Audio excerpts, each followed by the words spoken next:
우리 지난주에 하나님께서 이 기드온에게 나타나서 너는 큰 용사다라고 말씀했다고 이야기 드렸습니다. 아마 하나님께서 이 기드온에게 너는 큰 용사라고 말씀하기 전까지는 기드온이 자신을 큰 용사라고 생각해 본 적은 없었던 것 같습니다. 소위 포도주 틀에서 밀을 몰래 탈곡하면서 그는 자신을 누구라고 생각했을까요? 겁 많은 자, 약한 자, 무능한 자, 힘없는 자, 감당할 수 없는, 이 미디안이라는 감당할 수 없는 문제 앞에서 초라한 자라고 생각했던 그가 하나님께서 나타나셔서 그에게 과감하게 아니다, 너는 큰 용사다 라고 말씀하시는 그 순간 그의 마음 가운데 무엇이 임했을까요? 나는 정말 큰 용사가 될 수 있는가? 제가 전에 읽은 책 중에 코끼리라고 말하지 마라 하는 책이 있습니다. 이제 이 정치학에서 이 프레임이라는 그런 것을 다루는 책인데, 뭐냐면 어떤 사람에게 코끼리 말하면 그때부터 머릿속에서 코끼리가 떠나지 않는다는 거예요. 그런 것처럼 하나님께서 우리를 큰 용사라고 말하는 그 순간 한 번도 생각해 보지 못했던 질문, 나는 큰 용사의 모습이 있는가? 결국은 기드온은 하나님께서 그 이름을 부르심을 따라 어떻게 됐어요?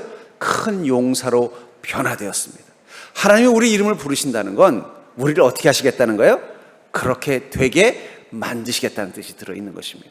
이 기드온, 객관적으로 보면은 큰 용사라는 이름을 가질 만한 자격이 아무것도 없는 그를 하나님께서 큰 용사라고 말씀하신 이유는 그로 하여금 큰 용사가 되도록 만들기 위해서였다라고 말하고 있는 것입니다. 그러면서 그리스도인으로서의 나는 어떤 존재일까요? 그것은 하나님이 우리의 이름을 어떻게 부르시냐에 따라서 결정되는 것입니다. 또한 그리스도인의 복은 부르심대로 바뀌는 복, 저는 그것이 바로 그리스도인의 복이라고 믿습니다. 그래서 이 야곱을 야본 끝까지 하나님 만나셔서 뭐라고 말씀하셨어요? 너를 이스라엘이라 하라. 또 아브람을 아브라함이라 하라. 사레를 사라라 하면서 이제는 그 이름대로 그의 인생을 변화시켜 나간다는 거예요. 그런 의미에서 하나님의 권능은 나를 바꾸시는 하나님의 능력입니다. 여러분들 하나님께서 누구라고 부르십니까? 그리스도인이라는 이 말 속에 여러분들을 향한 하나님의 뜻과 계획이 있다면 분명히 주님은 여러분들을 부르시는 그 순간 그 이름대로 여러분들의 인생을 바꾸는 줄 믿으시기 바랍니다. 이 기드온을 큰 용사라고 말씀하시고 큰 용사가 되게 하신 그 하나님의 권능이 우리 가운데도 있다면 그 하나님의 권능은 우리를 반드시 변화시켜 나갈 줄 믿으시기 바랍니다. 제가 참 우리 성도님들 보면은 안타까운 게 뭐냐, 하나님을 만나면 변할 수 있다라는 믿음의 확신을 잃어버렸다는 거예요. 어쩌면 우리가 주님과 동행하면서 우리 인생 가운데 경험해야 되는 가장 큰 축복은 뭘까요? 자기 확신을 회복하는 거예요. 어떤 자기 확신이요? 주님이 나를 부르셨다면, 주님이 내 이름을 부르셨다면 나는 기드온처럼, 나는 이스라엘처럼 변화될 수 있다라는 확신을 가지고 변화되는 자답게, 변화된 자처럼 살아가는 게 바로 믿음의 삶인 것입니다. 그리고 주님은 반드시 우리를 그 이름 부르신 그대로 우리를 변화시켜 가실 것입니다. 그렇다면 하나님께서 이 기드온을 큰 용사라고 이름하시고 큰 용사로 바꾸어 나가시기 위해서 하나님이 제일 먼저 하신 일이 뭘까요? 그가 순전한 믿음을 갖게 한 것입니다. 그는 하나님을 만나고 큰 용사라 이름을 갖고 나서부터 순전한 믿음을 갖기 위해서 주님 앞에 섰습니다. 그리고 하나님께서 그에게 주신 첫 번째 테스트가 뭘까요? 너는 가서 이 미디안 군대와 싸우기에 모인 이 이스라엘 군대를 테스트하라는 거예요. 물가에 데려가서 먼저 첫 번째 뭐예요? 너희들 중에 나는 이 싸울 용기가 없다라고 하시는 사람은 돌아가십시오. 오긴 왔지만, 싸우러 나오긴 나오겠지만 다 두려움에 사로잡혀 있었던 많은 이 이스라엘의 군대들은 어떻게 됐습니까? 다 자기 집으로 뿔뿔이 흩어졌어요. 이 당시 이스라엘은요, 우리나라처럼 징집제가 아닙니다. 평소 때 농사 짓고 살다가 갑자기 전쟁 터져서 모이시오 그러면 그때 가서 모이는 거예요. 그러니까 다 두려움이 가득했던 거예요. 근데 갈 사람 가시오 그랬더니 많은 사람들이 가는 거예요. 그래서 좀 남아 있었어요. 그랬더니 하나님이 아직도 만족을 못 하신다고 하면서 그들을 다시 한 번 더 테스트하라고 합니다. 그리고는요, 물가에 가서 물을 마시게 하는데 거기에 고개를 푹 숙이고 물을 마신 사람만 남기라고 하는 거예요. 그랬더니 몇 명 남았는지 아세요? 300명 남았습니다. 근데 지금 싸우려는 미디안 군대는 최소한 한 10여만 명, 한 20만 명 가까운 대군들을 싸우는데 고작 300명 남겨놨다는 거예요. 아무리 기드온을 큰 용사라고 말씀하셨지만 어떠한 큰 용사도 300명의 군대를 이끌고 10만 명이 넘는 대군과 싸워서 이기는 그런 군대는 없습니다. 그건요, 을지문덕 장군도 못하고 이순신 장군도 못하는 일이에요. 하나님은 기드온에게 큰 용사라고 말씀하시고는 말도 안 되는 전쟁을 치르도록 한 것입니다. 거기서 기드온이 이길 수 있는 방법은 무엇일까요? 그것은 하나님을 의지하는 믿음밖에 없습니다. 아니, 하나님이 원하신 것이 그것입니다. 결국은 여러분들, 하나님은 우리에게 큰 용사, 그 이름에 걸맞는 인생으로 바꿔주시기 위해서 권능이 되어주시지만 그 권능을 위해서 하나님 반드시 우리가 가져야 될 가장 중요한 것, 그것은 하나님이 원하시는 믿음을 가진 자가 되는 것입니다. 저는 그리고 그런 믿음을 가진 자는 반드시 변화될 줄 믿습니다. 여러분, 변화될 수 있습니다. 저는 변화된 분들도 많이 봤어요. 제 자신도 그 증인입니다. 믿음 안에서 변화되는 것입니다. 최근에 오신 우리 성도님들은 못 들었지만 제가 한때 몇 번 간증한 적이 있어요. 저는 신학교를 졸업하고는 목회자가 되지 않기로 결정을 했습니다. 근데 제가 왜 목회자가 안 되려고 했냐? 제가 사실은 무대 공포증이 있거든요. 사람 앞에만 서면 다리가 막 후들후들 떨리는 무대 공포증이 있었어요. 안 믿어지시죠? 그런 무대 공포증이 있었어요. 그래서 제가 내가 아무리 성경책을 많이 읽고 신학 공부를 많이 하면 뭐하나, 강단에 서면 덜덜덜 떨려서 설교를 못하면 내가 무슨 목사를 하겠어. 그래서 나는 목사 못한다 그러고 그만두고는 이제 직장 생활을 좀 했었어요.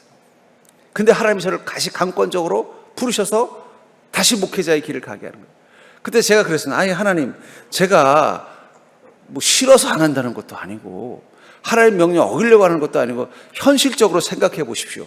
무대 공포증 있는 제가 어떻게 목회자가 되겠습니까? 목회자라는 거는 이 예배, 이 교회에서 강단에 올라가야 되는 자인데, 위에만 올라가면 다리가 후들거려서 말을 못하는 제가 어떻게 하겠습니까? 현실적으로 주님 생각해 주십시오.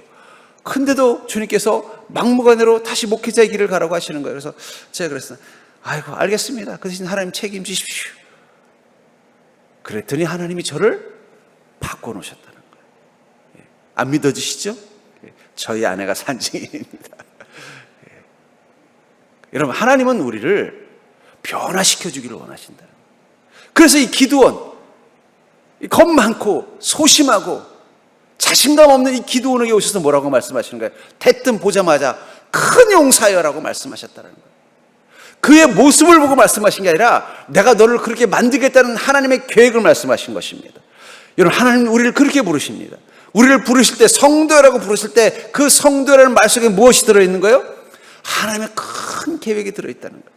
단 그 계획이 우리 삶 가운데 이루어지려면 하나님의 권능이 우리 가운데 임하셔야 됩니다. 하나님의 권능은 우리를 바꾸시는 능력이십니다. 그때 그 권능 앞에서 우리가 변화되려면 주님은 먼저 우리가 순전한 믿음을 갖기를 원하신다는 거예요. 그렇다면 이 기드온의 믿음을 통해서 그가 정말 큰 용사가 되어져가는 이 과정을 통해서 우리가 어떤 믿음을 가져야 하나님의 권능을 통해서 내 인생을 변화시키는 그런 그리스도인이 될 수 있을까요? 첫 번째, 하나님은 겸손한 믿음을 가지기를 원하신다는 거예요. 여러분, 하나님께서 원하시는 믿음은 겸손한 믿음이라는 사실을 기억하시기 바랍니다. 2절부터 3절에 보면 여호와께서 기드온에게 이르시되 너를 따르는 백성이 너무 많은즉 내가 그들의 손에 미디안 사람을 넘겨주지 아니하리니 이는 이스라엘이 나를 거슬러 스스로 자랑하기를 내 손이 나를 구원하였다 할까 함이니라. 처음에 이 미디안 군대와 싸우기 위해서 이 군대를 모집했더니 꽤 많은 사람들이 모였어요. 근데 주님께서는 기드온에게 뭐라고 말씀하시냐면 너를 따르는 백성이 너무 많구나, 돌려보내라는 거예요. 그래서 주님, 이 사람이 꽤 많이 모였지만 그래도 미디안 군인데 이 10여만 명, 20만 명 가까운 군대에 비교하면 턱없이 적은데 뭐가 많다는 겁니까? 그랬더니 뭐라고 말씀하시면 어차피 내가 그들로 하여금 승리케 할 건데 승리케 하면 그들이 뭐라고 생각하겠니? 우리가 용감해서 이긴 거야. 우리가 용감한 사람이어서 우리 싸움 잘해서 이긴 거야 라고 생각하지 않겠냐는 거예요. 나는 그걸 원하지 않는다는 거예요. 아니, 하나님 좀 자랑 좀 하면 안 됩니까? 근데 왜 원하지 않는다 그랬을까요? 여러분, 하나님이 제일 싫어하는 게 뭔지 아세요? 교만입니다. 교만. 여러분, 아담과 하와가 왜 에덴 동산에 쫓겨났어요? 하나님과 같이 되고자 하는 교만함 때문에 쫓겨났다는 거예요. 여러분, 꼭 기억하시기 바랍니다. 교만은 하나님이 가장 싫어하는 죄예요. 근데 놀라운 건 우리 인간은 그 교만을 죄라고 생각하지 않는다. 그게 어쩌면 문제일 수도 있어요. 하나님은요, 인간이 교만한 거, 하나님의 백성이 교만한 걸 정말 죽기보다도 싫어합니다.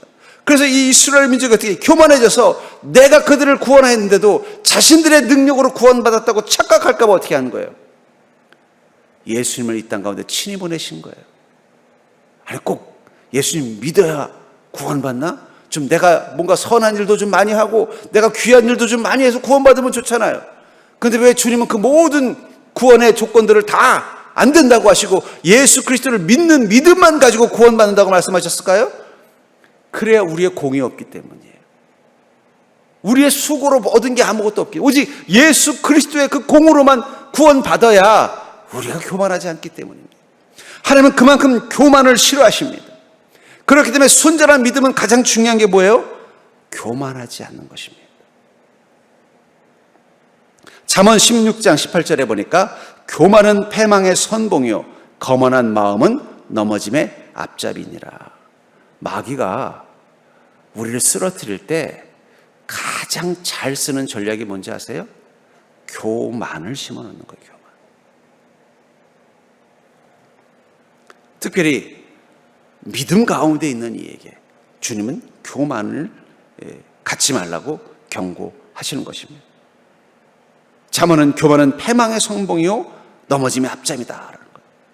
결국 하나님이 원하시는 큰 용사는 어떤 용사인 거예요? 바로 겸손한 믿음의 용사라는 거예요. 왜 이 기드온에게 그 많은 군대를 가지고 싸우지 말라고 말씀하셨느냐? 스스로 자랑해서 내 손이 나를 구원했구나. 그 교만함 속에서 이스라엘 민족이 점점 하나님부터 멀어질 것을 알기 때문입니다. 여러분, 우리가 교만해지면 교만해질수록 우리는 하나님을 떠나게 된다는 사실을 기억하시기 바랍니다. 모든 이단 교주들이 처음부터 이단 교주 된 사람 없어요. 처음에는 신실한 성도였어요. 그 박태선 씨도 박태선 장로였습니다. 신실한 성도였는데 그에게 하나님의 권능이 임하니까 어떻게 돼요? 갑자기 마귀가 교만을 심어준 거예요. 야, 너는 그냥 평범한 그리스도인이 아니야. 너는 이 땅에 온 제2의 예수 그리스도야. 그의 마음 가운데 교만을 심어준, 모든 이단들의 교주들이 처음부터 자기를 예수라고 말하는 사람은 하나도 없어요. 처음에는요, 자기를 하나님의 신실한 종이라고 말을 해요. 근데 자기한테 하나님의 권능이 나타난다고 생각하니까 그건 제가 보기에는 하나님이 주신 권능도 아니에요. 마귀가 주는 권능입니다. 점점 어떻게 그 마음에 교만함이 생기니까 나중에 어떻게 돼요? 어느 순간 슬쩍 자기를 누구라고 말해요? 자기를 하나님이라고 말해요. 그게 모든 이단들의 공통점이에요. 그래서 막상 자기가 어떤 범죄를 해서 재판정에 가잖아요. 그럼 자기는 한 번도 예수라고 말한 적이 없다 그래요. 교만함이 사실은 하나님을 떠나게 하는 근원의 힘이 되는 것입니다. 제가 우리 그리스도인들이 가져야 되는 세 가지 자기 정체성에 대해서 말씀드렸죠. 죄인의식, 피조의식, 영혼의식. 죄인의식은 겸손의 시작입니다. 여러분들, 우린 죄인입니다. 죄인인데 예수 그리스도의 은혜로 구원받았다면 우린 주님 앞에서 어떻게 되세요? 겸손할 수밖에 없는 것입니다. 피조의식, 우린 하나님께 창조된 자입니다. 그렇기 때문에 당연히 어떻게 돼요? 우리를 창조하신 주님 앞에 종의 마음을 가지고 사는 게 정상인 거예요. 그러니까 사실은 겸손한 게 아니라 그게 정상적으로 생각하는 거예요. 죄인인데 어떻게 교만할 수 있습니까? 피조물인데 어떻게 주인 노릇할 수 있어요? 당연히 종이고 당연히 겸손한 것입니다. 반대로 죄인인데 자기가 죄가 없다고 생각하는 것은 죄이죠. 피조물인데 자신이 주인처럼 행동한다면 그건 죄가 되는 것입니다. 전 그러면서 여러분들, 겸손한 믿음을 갖는 자가 되기를 주를 축복합니다. 아니, 겸손한 믿음이라는 말 자체도 잘못했어요. 믿음은 원래 겸손한 것입니다. 교만하다면 그것은 믿음이 아니라고 보시면 돼요. 교만하다면 그건 믿음이 아니에요. 아니, 어쩌면 한때는 믿음이었지만 변질된 것입니다. 전 그러면서 여러분들 겸손한 믿음을 갖는 자가 되기를 주의 이름으로 축복합니다. 왜냐하면 그 겸손한 믿음을 가지고 주님 앞에 서야 우리가 하나님의 권능을 가로채지 않고 온전히 하나님께만 영광을 돌리기 때문입니다. 주님 그것을 알고 어떻게 한 거예요? 너무 많다. 다 돌려보내라. 300명만 있으면 된다. 그러면 설령 이스라엘 군대가 이겼어도 그 300명이 그런 생각하겠어요? 야, 내가 몇 명과 싸워 이긴 거야 라고 생각하지는 않을 거 아니에요. 내가 아무리 싸움 잘해도 이 10만 명이 넘는 대군을 이길 수 있는 건 내 힘이 아니야. 그건 정말 하나님이 하신 일이야. 인정할 수밖에 없게 한다는 거예요. 그러니까 여러분들, 우리가 겸손한 믿음 가지고 살면요, 우리 인생 가운데서 무엇을 보는지 아세요? 야, 이건 내가 한 게 아니야. 이건 하나님이 하신 거야. 이건 내 능력이 아니야. 이건 하나님의 능력이야. 인정할 수밖에 없는 일들을 경험하게 된다는 거예요. 그래서 우리는 더 겸손해야 돼요. 그러면 겸손한 믿음을 가지면 가질수록 뭘 보는 거예요? 하나님의 권능이 내 가운데 임하는 걸 더 선명하게 보는 기쁨이 있다는 거예요. 이 300명은 평생 그 감격 가지고 살았을 거예요. 야, 그때 그 미디안 전투에서, 야, 미디안 군대들이 우리 300명이 소리 지르고 나갔더니, 야, 무슨 저 동네 들쥐들 도망가는 것처럼 우르르 도망가는데, 이건 우리가 한 게 아니야. 하나님이 하신 거야. 그들이 평생 자기 이 무용담 자랑할 때 누굴 자랑했을까요? 제가 전에 월남전에 갔다 온 우리 장군 출신의 장로님인데, 그분은요, 6.25 때쯤만 되면 벌써 그냥, 여기 이 다이를 보이십니까? 이 총이 제가 어디서 맞은 총이고, 6.25 전쟁에서 전쟁했던 장군입니다. 내가 거기서 전후 누구를 구했고, 자신의 그 무용담만을 이야기를 해요. 근데 그리스도인의 인생의 무용담은요, 하나님을 향한 무용담밖에 없다. 하나님이 행하셨습니다. 하나님이 역사하셨습니다. 하나님은 그것을 여러분들에게 보여주시기 위해서 어떻게 해요? 겸손한 믿음 되기를 원하는 거예요. 우리가 교만하면 어떻게 될까요? 만약에 이 기드온이, 아이고 주님, 제가 그 정도 배짱은 없습니다. 안 되겠습니다. 여기 한 2만 명 되는 이 군대라도 끌고 가야 저는 싸우지, 마음 놓지, 안 그러면 좀 못하겠습니다. 했으면 어떻게 됐을까요? 어쩌면 이스라엘 군대는 또 패배했을지도 몰라요. 왜냐하면 하나님은 절대로 하나님의 권능을 가로채는 죄를 인간이 짓기를 원하지 않으시기 때문에. 전 그러면서 여러분들 겸손한 믿음, 아니 그 믿음의 겸손함을 가진 자가 되기를 주님으로 축복합니다. 우리가 죄인임을 기억하고 살고 우리가 하나님의 종이라는 사실을 기억하면서 주님과 동행할수록 우리는 주님의 영광을 우리 삶 가운데서 보게 되는 줄 믿으시기 바랍니다. 두 번째로 이 기드온을 큰 용서를 바꾸신 그 하나님의 권능이 우리를 바꾸시게 하려면 하나님이 인정하시는 용기는 순종의 용기라는 것입니다. 하나님께서 인정하시는 용기는 순종의 용기라는 거예요. 4절부터 8절을 보시면 여호와께서 기드온에게 이르시되 백성이 아직도 많으니 그들을 인도하여 물가로 내려가라. 거기서 내가 너를 위하여 그들을 시험하리라. 내가 누구를 가리켜 내게 이르기를 이 사람이 너와 함께 가리라 하면 그는 너와 함께 갈 것이요 내가 누구를 가리켜 이르기를 이 사람은 너와 함께 가지 말 것이라 하면 그는 가지 말 것이냐 하신지라. 하나님께서 남은 자들을 어떻게 하라는 거예요? 물가에 가서 물을 먹이게 시키라고 하시고는 이 기드온에게 뒤에 있게 하시면서 주님 말씀하세요. 저기 저 우측에 있는 쟤는 너의 군대로 택하고 쟤는 집으로 돌려보내라. 그 말을 들을 때마다 이 기드온이 어떻게 했다는가요? 거기 오른쪽에 있는 사람 당신은 합격, 왼쪽에 있는 당신은 집으로 가도 돼요. 자기가 하는 게 아니에요. 주님이 시키시는 대로 하는 거예요. 그런데 여러분 여기서 되게 중요한 게 있습니다. 이 물을 먹을 때 두 모습이 있다고. 한 사람은 어떻게 해요? 무릎을 꿇고 물을 마시고 있었어요.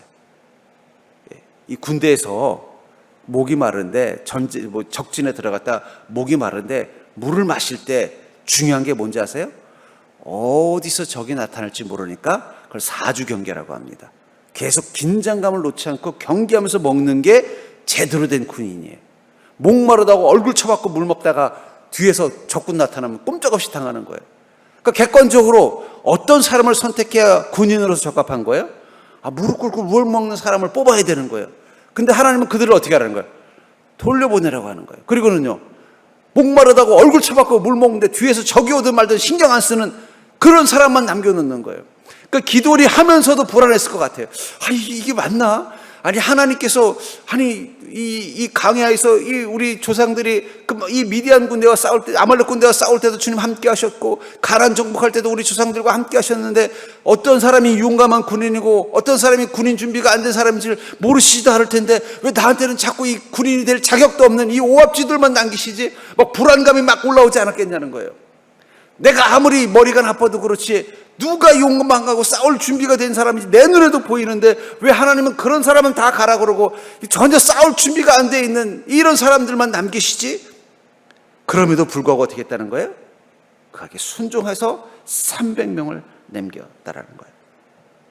이 용기라는 말이 히브리어로는 크게 두 가지 단어를 씁니다. 하나는 하일, 하나는 하자크라는 단어를 써요. 하일은 힘을 말하는 것이고요, 하자크라는 말은 담대하는 거예요. 힘이 있는 사람은 담대합니다. 담대한 사람은 힘을 낼 수 있어요. 결국 용기라는 것은 강함의 상징입니다. 그러니까 용기 있는 자는 강한 자예요. 근데 세상에 강한 자는 어떤 사람이에요? 능력과 힘을 가진 자가 세상에서는 강한 자예요. 그러니까 여러분들 힘이 있거나 능력이 있는 사람은 어때요? 용기 있어 보이잖아요. 어떤 일을 할 때도 거침없이 해요. 다 힘이 있기 때문에 지갑에도 돈이 좀 있어야 내가 쏠게 이런 말 하는 거예요.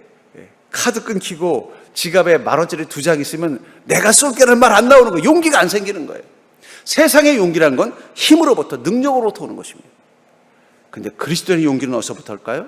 로마서 5장 19절에 보니까 한 사람이 순종하지 아니함으로 많은 사람이 죄 있는 것 같이 한 사람이 순종하심으로 많은 사람이 의인이 되리라. 이 한 사람은 누구예요? 첫 번째 한 사람은 아담이고 두 번째 한 사람은 예수 그리스도입니다. 예수 그리스도께서 십자가에 오르시는 그 용기로 순종하심이 어떻게 했다는 거예요? 우리를 구원받게 하는 의인이 되게 하셨다라고 말합니다. 결국 주님이 말씀하시는 최고의 강함은 뭘까요? 순종입니다. 순종.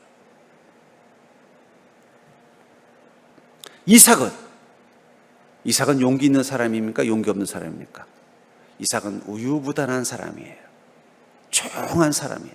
아주 극내성형이었을 확률이 높습니다. 그러나 그는 하나님께서 자신을 제물로 바칠 때 순종했습니다. 아브라함은 나이가 100세를 훌쩍 넘었고 그 당시 때 이삭은 그래도 사춘기이기 때문에 힘 좀 쓸 때였어요. 그런데도 100세 넓은 아버지가 자기를 제물로 바치려고 묵는데 어떻게 했어요? 가만히 있었다는 거예요.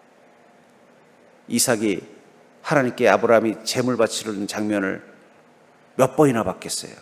어린 갓난아기 때부터 봤을 거 아니에요. 그럼 지금 이 상황이 어떤 상황이라는 걸 알 수 있어요. 그 당시 때 가나안 근동에는 자식을 제물로 바치는 풍습이 있었습니다. 나를 제물로 바치려고 하는구나. 여러분 사춘기 10대 아들이 100세 넘은 할아버지 된 아버지가 자기를 제물로 바치려고 묵는데 가만히 있겠습니까? 조금만 힘쓰면은 아브라함은 못 이기는 거예요. 근데도 어떻게 했어요? 그냥 순종하잖아요. 여러분 이삭은 약한 사람 아니에요. 이삭은 우유부단한 사람 아니에요. 가뭄이 들어가지고 가나안 땅에 살 길이 막막합니다. 양들도 이제는 물을 못 먹어서 한 마리 두 마리 죽어가는 거야. 이러다가 쫄딱 망하게 생긴 거야. 이 목축업의 단점이 뭐냐? 한번 병균이 오거나 가뭄이 오면은요 완전히 파산하는 거예요. 뭐 쌀 농사는 그래도 걷어들이는 거라도 있지. 우리나라도 그렇지 않아요. 뭐 구제역 한번 오고 나면 그냥 돼지 농장 다 망하는 거 아니에요. 완전 쫄딱 망하는 상황인데 어쩔 수 없이 애국으로 피난 가려고 할 때 하나님 뭐라고 말씀하세요? 가지 마라. 그 한마디에 이삭은 순종하고 그냥 그 아래 머뭅니다. 이삭은 약한 사람 아니에요. 이삭은 우유부단한 사람 아니에요. 이삭은 강한 사람입니다. 왜냐하면 그는 자신의 목숨이 달린 일 앞에서도 순종했습니다. 자기 인생이 파산날 일 앞에서도 순종한 사람이에요. 그는 강한 사람입니다. 여러분 그리스도인에게 강하다는 건 힘이 있고 능력이 있는 게 아닙니다. 순종할 수 있는 힘이 있는 자예요. 순종할 수 있는 믿음의 능력을 가진 자가 강한 자입니다. 우리 그리스도인이 언제 순종 못할까요? 마귀가 우리 안에서 우리를 유혹할 때, 우리는 순종을 잃어버립니다. 우리는 언제 순종을 잃어버려요? 죄의 본성이 우리 안에서 나타날 때라는 거예요. 우리가 가장 약해질 때 우리는 순종이 힘들어집니다. 그러니까 그리스도인은 언제 제일 약하냐? 순종이 힘들어지면 내가 지금 약한 거예요. 네. 여러분들 육신이 몸이 피곤하거나 과로하거나 지치면 나타나는 첫 번째 증상이 뭐예요? 감기 기운이 있잖아요. 그렇잖아요. 감기가 들어오잖아요. 그럼 어떻게 돼? 내가 지금 몸이 안 좋아졌구나 하고 약도 먹고 비타민도 먹고 목욕도 하고 또 좋은 음식도 먹고 푹 쉬잖아요. 내가 지금 믿음이 약해졌구나를 언제 알 수 있다고요? 순종이 힘들어지면 내가 약해지는 거예요. 그럼 언제 내가 강해졌다는 걸 알 수 있어요? 내 목숨 내놓고 순종할 마음이 생기면 내 믿음이 지금 강한 것입니다. 결국 주님이 말씀하시는 큰 용사는 주인 대신 하나님 앞에 순종할 수 있는 것입니다. 이순신 장군은 큰 용사였잖아요. 그러니까 어떻게 돼요? 자기가 섬기는 그 선조에게 순종하지 않습니까? 그런 순종하는 믿음 가진 자에게 하나님께서 주시는 결과물이 뭐예요? 권능인 거예요. 권능. 왜 지금 이 이스라엘 민족이 이 미디안 사람들에게 의해서 이렇게 시달리고 있어요? 그들이 힘이 없어서 그런 게 아니에요. 하나님께 불순종했기 때문에 일어난 비극이라는 거예요. 하나님의 사람들에게는요, 축복과 재앙, 권능과 실패의 차이가 뭐냐? 순종과 불순종에 달렸다는 거예요. 기억하시기 바랍니다. 우리 자꾸 내가 힘이 없어서, 내가 능력이 없어서 이런 고난, 세상 사람들은 그게 맞아요. 그러나 그리스도인은 어차피 하나님의 권능으로 사는 인생입니다. 여러분들이 그리스도인이 되기로 결단한 그 순간부터는 하나님의 권능으로 살기로 결단한 인생이 된 거예요. 그때부터 여러분들의 삶 속에 힘이 되는 것은 오직 하나님의 권능뿐입니다. 근데 그 권능은 누구에게 임한다고요? 순종할 수 있는 용기를 가진 큰 용사. 그 순종을 잃어버리면 권능도 사라지는 것입니다. 이스라엘 민족이 하나님께 순종하지 않으니까 그들에게 미디안 군대가 와가지고 그들을 괴롭히는 거예요. 곡식을 뺏어가고 가족을 뺏어가고 삶을 망가뜨리고. 그들이 힘이 없어서 그런 게 아니에요. 그들이 능력이 없어서 그런 게 아니에요. 그들이 순종하지 않아서 그런 거예요. 그러나 기드온이 순종하니까 어떻게 돼요? 미디안 군대를 300명만 가지고도 물리칠 수 있게 되는 거예요. 여러분들 자신의 능력을 믿으십시오. 내가 주님 앞에 순종하면 주님의 권능이 세상의 수십만 명 같은 거대한 군대 같을지라도 난 300명 가지고도 이길 수 있는 자라는 거예요. 자기 확신을 회복하는 믿음 되기를 주의 이름으로 축복합니다. 세 번째로, 이 기드온을 큰 용사로 바꾸신 하나님의 권능이 우리를 바꾸시게 하려면요, 하나님의 권능은 하나님을 향한 믿음에서부터 시작된다는 사실을 기억하시기 바랍니다. 결국 권능은 어디서부터 온다고요? 하나님을 향한 믿음에서부터 온다는 것입니다. 9절부터 11절을 보시면, 그 밤에 여호와께서 기드온에게 이르시되 일어나 진영으로 내려가라. 내가 그것을 내 손에 넘겨 주었느니라. 만일 내가 내려가기를 두려워하거든 내 부하 보라와 함께 그 진영으로 내려가서 그들이 하는 말을 들으라. 그 후에 내 손이 강하여져서 그 진영으로 내려가리라 하시니, 기드온이 이에 그 부하 보라와 함께 군대가 있는 진영 근처로 내려간즉. 300명만 남겨놓고 이 군영에서 아마 기드온의 걱정이 태산 같았을 것 같아요. 이렇게 해놨는데 이 300명 가지고 어떻게 이 수십만 명과 싸워서 어떻게 이기나? 하나님 방법도 안 가르쳐 주시고 이렇게 하라고 해서 순종을 했는데 막상 순종의 결과가 어떻게 된 거예요? 이건 도저히 말도 안 되는 상황이 된 거예요. 그때 하나님께서 그러시는 거예요. 야, 너 괜히 밤중에 고민하고 있지 말고 몰래 적진에 한번 들어가 봐라. 혼자 가기 무서우면 너의 그 참모를 데리고 가라. 그 말 듣고 내려갔어요. 갔더니 이 초소병들이 초소하면서 도란도란 얘기하는 소리가 들리는 거예요. 그러니까 몰래 숨어서 무슨 얘기를 하나 들었더니, 야, 너 어제 나 이상한 꿈 꿨는데 그 꿈 좀 들어볼래? 너도 그런 꿈 꿨냐? 나도 그런 꿈 꿨는데, 야, 이 꿈이 느낌이 이상하다. 야, 이거 우리가 하나님한테 하나님을 진노했나 보다. 야, 우리 다 망하는 거 아니야? 그 말을 듣는 순간 기도는 어떤 마음이 생겼어요? 우리가 승리하겠구나. 하나님께서 우리에게 권능을 줄 때는요, 패턴이 있습니다. 여러분, 모든 것은 패턴이라는 게 있어요. 여러분들, 이 프로파일러들은 범죄자의 패턴을 읽는 사람들이 프로파일러라면, 신실한 그리스도인들은요, 프로파일러가 돼야 돼요. 어떤 프로파일러요? 하나님의 패턴을 읽을 줄 알아야지 신실한 그리스도인이 되는 겁니다. 왜 자꾸 말씀을 자꾸 공부하라고 하냐면 말씀을 묵상하다 보면 뭘 읽어요? 하나님의 패턴을 보는 거예요. 이제 목사급쯤 되면은요, 이제는 말씀이 아니라 일상 속에서도 하나님의 패턴을 읽을 수 있어요. 왜냐하면 하나님은 이 땅에 영과 혼과 육을 다 창조하셨기 때문에. 그러니까 여러분, 육체에도 하나님의 패턴이 있습니다. 한번 생각해 보세요. 여러분들이 예를 들면은 여성분들이 좋아하는 입생 로랑이다. 그럼 입생 로랑이 자동차를 만들면 그 자동차도 어떨까요? 그 입생 로랑의 특유의 디자인이 들어갈 수밖에 없는 거예요. 감각이 들어갈 수밖에 없는 것처럼 하나님께서 이 땅의 만물도 만드셨기 때문에 이 만물 속에 뭐가 있어요? 하나님의 패턴이 있습니다. 그걸 자연 계시라고 불러요. 그러니까 여러분, 하나님의 말씀 속에서도 하나님의 패턴을 읽고 우리 모습 속에서도 하나님의 패턴을 읽고 이 만물 속에서도 하나님의 패턴을 읽으면은요, 그럼 여러분들은 완벽한 프로파일러예요. 근데 그 패턴에 보면 어떤 특징이 있느냐? 하나님 먼저 명령을 하세요. 명령을. 대뜸 오셔서 뭐라 그래?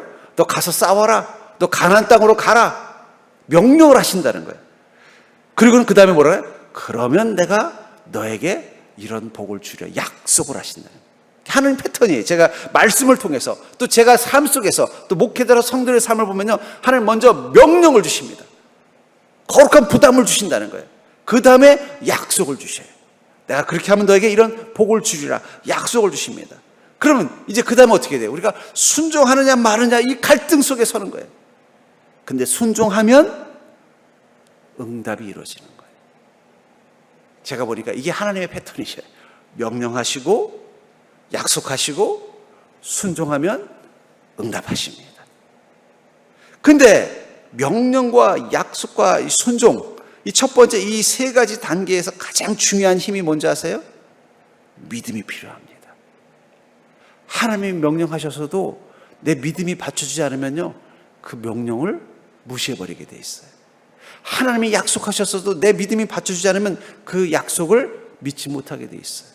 하나님의 약속을 믿어도 내 믿음이 받쳐주지 못하면요, 순종하지 못합니다.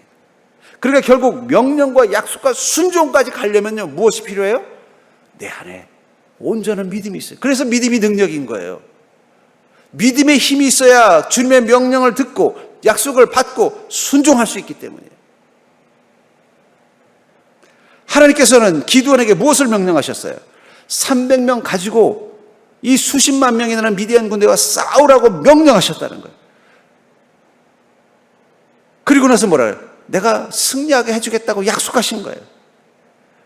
말만 하셨지 구체적으로 방법을 주신 것도 아니고 비밀 무기를 주신 것도 아니고, 야, 이게 바로 2000년대에 나온 핵폭탄이다. 이거 하나 터뜨리면 다 끝난다. 걱정하지 마라. 이런 약속도 없었다는 거예요. 그냥 순종하면 내가 승리케 하시겠고 널 큰 용사 되게 하겠다. 약속 하나만 주신 거예요. 그거 받고 근심하고 있으니까 말이야. 너 걱정하지 말라는 거예요. 가서 한번 사실인지 아닌지 확인하라는 거예요. 가서 꿈 이야기하는 걸 보면서 그 순간 이 기드온의 마음 가운데 확신이 생긴 거예요. 뭐예요? 하나님 반드시 그렇게 하시겠구나. 그래서 어떻게 돼요? 더 용기를 가지고 마지막 순종을 하게 된 거예요. 그 300명을 이끌고 어디로 갑니까? 적진을 향해 쳐들어가는 것입니다. 300명까지는 순종했는데 이 300명 가지고 적진을 향해 싸우러 갈 용기까지는 없었어요. 근데 그 미디안의 이 초소병들이 서로 두려움 가운데 빠져있는 그 모습을 보면서 확신이 생긴 거예요. 이 300명 가지고도 승리할 수 있구나. 하나님께서는 벌써 이미 우리가 승리할게 다 만들어 놓으셨구나. 그 순간 그의 믿음이 어떻게 한 거예요? 300명을 깨워서 갑시다. 하나님 이미 우리를 승리케 했습니다. 그래서 사사기 7장 15절에 보니까 기드온이 그 꿈과 해몽하는 말을 듣고 경배하며 이스라엘 진영으로 돌아와 이르되 일어나라. 여호와께서 미디안과 그 모든 진영을 너희 손에 넘겨주셨느니라. 기뻐서 신나서 뭐라고? 일어납시다. 빨리 가 싸웁시다. 하나님이 이미 우리에게 넘겨주셨습니다. 진짜 큰 용사만 할 수 있는 담대한 고백을 하게 돼요.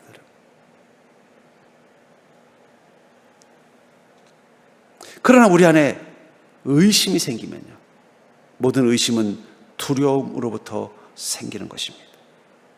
의심이 생기면 어떻게 돼요? 그때부터 흔들리는 거예요. 그래서 야고보서 1장 6절부터 7절에 보면은 오직 믿음으로 구하고 조금도 의심하지 말라. 의심하는 자는 마치 바람에 밀려 요동하는 바닷물결 같으니 이런 사람은 무엇이든지 주께 얻기를 생각하지 말라. 하나님의 명령도 받았고 하나님의 약속도 받았는데 내 안에 의심이 생기기 시작하면요, 그때부터 흔들리는 거예요. 순종할까 말까, 순종할까 말까. 순종하는 것 같다가 불순종하고, 불순종하는 것 같다가 또 다시 순종하러 오고, 왔다리 갔다리 요동하고 있다는 거예요. 이런 사람은 어떻게 된다고 말하고 있어요? 주께 얻기를 생각하지 말라. 하나님의 응답이 없다는 것입니다. 그 의심은 두려움으로부터 오는 것입니다. 그리고 그 의심이 들어오면요, 우린 요동치기 시작해요. 우리 마음이 쇠상처에 휘둘리기 시작합니다. 그러면 주님의 권능은 우리 가운데 나타나지 않습니다. 마태복음 14장 28절부터 31절에 보면은 베드로가 배를 타고 가다 큰 풍랑을 만납니다. 그리고 저쪽에서 예수님이 오시는 걸 보면서 베드로가 이렇게 말해요. 주님, 주시라면 나로 명하사 물 위로 오라 하소서. 그 말을 듣고 주님께서 그래 오라 하시니, 마태복음 14장 29절에 오라 하시니 베드로가 배에서 내려 물 위로 걸어서 예수께 가되 바람을 보고 무서워 빠져가는지라 소리질러 이르되 주여 나를 구원하소서 하니 예수께서 즉시 손을 내밀어 그를 붙잡으시며 이르시되 믿음이 작은 자여 왜 의심하였느냐 하시고, 여기서도 뭐가 있어요? 명령, 오라. 그러면 너는 물 위를 걷게 되리라. 약속. 거기에 베드로가 어떻게 했어요?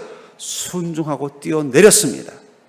근데 그 순간 의심이 생겼어요. 왜요? 두려움이 생긴 거예요. 왜냐하면 팩트, 내가 지금 이 험한 파도 위에, 그 깊은 갈릴리 호수 위에 혼자 서 있다는 자신을 자각한 거예요. 그러니까 순간 두려움이 의심이 되는 거예요. 그 순간 어떻게 돼요? 몸이 점점 빠져들어간다는 거예요. 어쩌면 큰 믿음은 자기 안에 의심과 싸울 수 있는 힘을 가진 믿음이 큰 믿음이 아닌가 싶어요.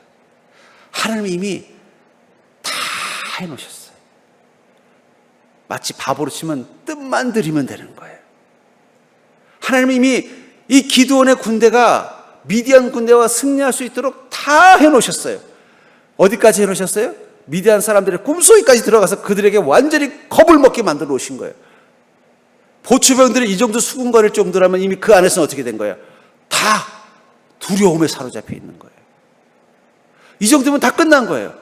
이제 뭐만 하면 돼요? 숟가락만 들면 돼요. 그게 뭐예요? 300명이 가서 항아리 깨고 소리 지르고 횃불만 지르면 되는 거예요. 근데 그 순간 두려움이 임하고 의심이 생기면 어떻게 되겠어요? 못 가는 거예요. 많은 그리스도인들이 하나님의 명령도 들었고 하나님의 약속도 받았습니다. 근데 믿음이 자꾸 의심으로 바뀌는 거예요. 두려움이 생기는 거예요. 왜냐하면 우리도 판단할 능력이 있잖아요. 생각할 수 있는 힘이 있잖아요. 우리도 살아온 경험이 있잖아요. 이건 말도 안 되는 상황이잖아요. 어떻게 사람이 무리를 걷습니까? 어떻게 300명이 10만 명과 싸워 이길 수 있습니까? 골리앗을 300명 모아도 안 되는 거예요. 당연히 의심이 생길 수밖에 없습니다. 그러나 그 의심을 이겨내야 응답이 임하는 거예요. 그리고 그 의심은 믿음으로밖에는 이겨낼 수 없는 거예요. 그래서 주님 뭐라고 말씀하신 거예요? 믿음이 작은 자여 왜 의심하였느냐. 네가 의심만 하지 않았어도 멋지게 무리를 걸어서 내게 달려올 수 있었는데, 내 손을 잡고 같이 배 위로 올라갔을 텐데, 그랬으면 그 배 위에 있던 제자들이 뭐라고 말했겠냐? 베드로 짱, 네가 대장해라, 우리가 인정할 수밖에 없어 라고 말했을 텐데, 이 어리석은 자야 왜 의심했니? 뛰어내릴 용기를 가졌으면 그 뛰어내린 그 용기 가운데 믿음의 힘도 가지고 있어야지. 왜 의심했니? 어쩌면 많은 그리스도인들이 명령도 들었고 약속도 받았는데 이 순종 앞에서 흔들리기 때문에 눈앞에 이미 뜻만 들면 먹을 수 있는 밥처럼 하나님의 응답이 있는데도 그걸 잃어버리는 것은 아닐까. 제가 제일 속상한 그리스도인이에요.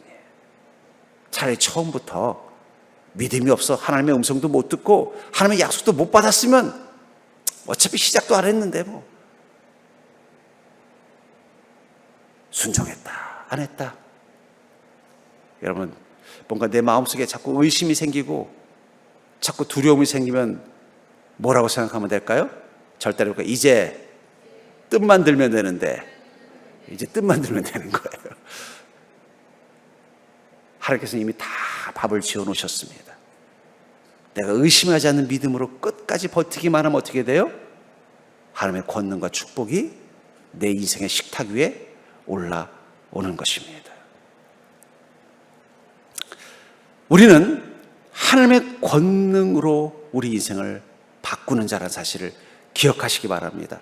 내 힘으로 나를 바꿀 수 있었으면 여러분들이 근심 얼린 얼굴로 이 자리에 앉아 있을 이유가 없었겠죠? 내 힘과 내 능력으로 내 인생을 바꿨으면 세상에서 고개 펴고 어깨 펴고 환하게 웃으면서 자신감 넘치면서 당당하게 살아갔을 텐데, 내 힘으로 내 인생을 바꾸지 못했기 때문에 우린 주님 앞에 온 것입니다. 그런 우리를 향해 주님 뭐라고 말씀하신다는 거예요? 큰 용사여, 내가 너를 바꿀 것이다. 그러니 너는 순전한 믿음을 가지고 나와 함께 하거라. 우리의 모습을 주님은 바꾸시기를 원하십니다. 큰 용사의 삶으로 바꾸기를 원하십니다. 그것을 위해서 하나님은 권능의 하나님을 우리와 함께 하시기를 원하십니다.